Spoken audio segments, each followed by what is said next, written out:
I would describe this game as imagine Mortal Kombat 1, 2, and 3, your favorite features of those three titles, favorite characters, favorite arenas, and all presented with the most advanced graphics engines that we've ever had in one of our Mortal Kombat games.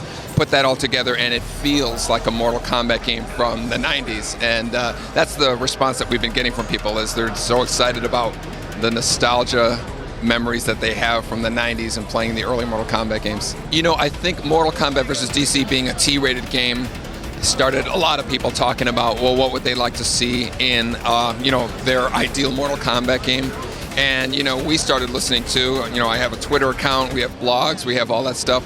And the three things that we heard were they wanted to see an M-rated presentation, they wanted to see a deeper fighting engine, and of course they wanted fatalities. And so that was our goal. That was what we decided that was going to be our marching orders from this point on. It really actually turned out just to be a kind of full circle return to Mortal Kombat classic 2D fighting mechanics and the fatalities that people love.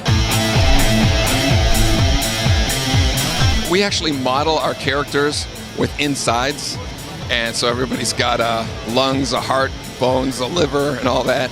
And so as anybody who would hear that, there's a lot of creative stuff you can come up with in terms of special moves, fatalities, and all that. And it really opened the door for a lot more creative presentation of the game.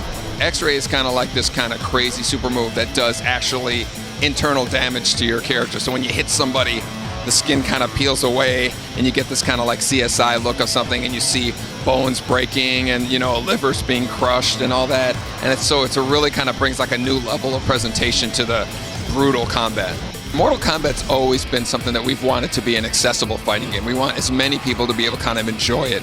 And this game is actually probably our most aggressive approach in terms of hardcore features. We put a lot of layers in there that the hardcore fighting game player is looking for. So I believe that this is going to really serve both audiences really strongly.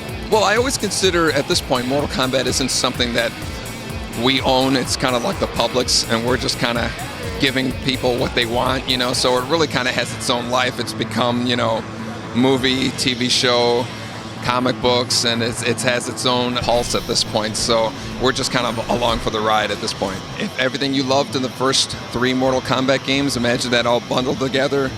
The latest technology, fatalities that you're looking for, that's all part of Mortal Kombat. It's coming out in spring of 2011.